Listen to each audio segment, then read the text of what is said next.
I'm looking for me somebody who can shake me but don't break me. Yeah, yeah.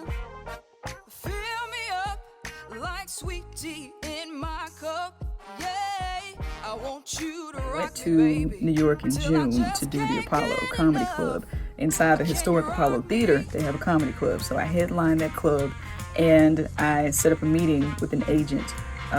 Bob Sumner, who was the co-creator of Def Comedy Jam, recommended me to this agent. And we met, we had a great meeting, and then after that, they said, we want to sign you up. So the agent was the determining factor. I was already thinking about moving to New York, but this really solidified the decision for me. So they're going to be able to put me in places and spaces that I otherwise might not have been able to get in by myself.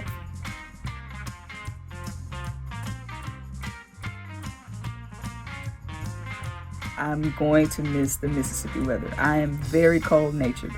Everybody's like, are you afraid to go to New York? I'm afraid of the weather, period. Because I like the heat. I love it. It makes me feel great. I don't sweat that much, but getting there and having to deal with the cold weather and the snow, that's going to be a challenge. So I'm going to miss the weather. And that's probably not a good answer. I should have said my family. Yeah, I'm going to miss my family in Mississippi as well, of course, but on a lower level, I'll miss the weather too.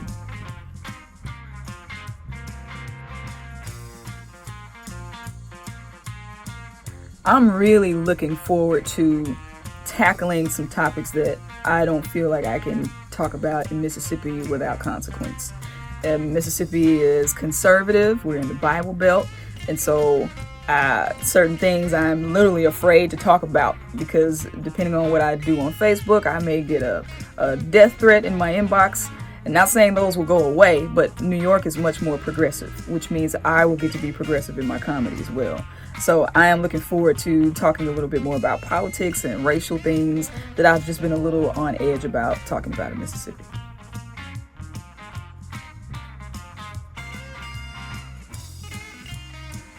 Well, I plan on maintaining my Mississippi identity. You know, that's one thing the comedians in New York have told me is when you get to New York, don't abandon who you are. And so I want to get there and show them, yes, I'm a Mississippian, but I'm also smart. I'm funny, I'm musically inclined. So my idea is to kind of change the narrative of folks because they have a national narrative of us and it's negative. And so I want to get there, change the narrative they have about Mississippians, but also prove that in Mississippi, you can have a young black woman to make it in comedy. Because there are other people who do it, but they're black men like Carlos Miller or Marvin Hunter, J.J. Williamson, those are black men. Tig Notaro, she's a white woman. But I don't know if there's been a black woman to really make it from Mississippi in comedy. So yeah, maybe I'll be one of the Mississippi legends in that respect.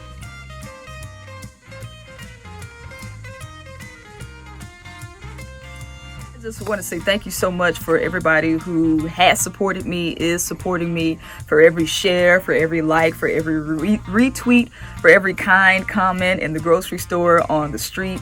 Just thank you so much for the love and support. You really don't know how much it uplifts me on a daily basis to get a video of somebody saying, hey, my granny is going through chemotherapy, but she's looking at your comedy.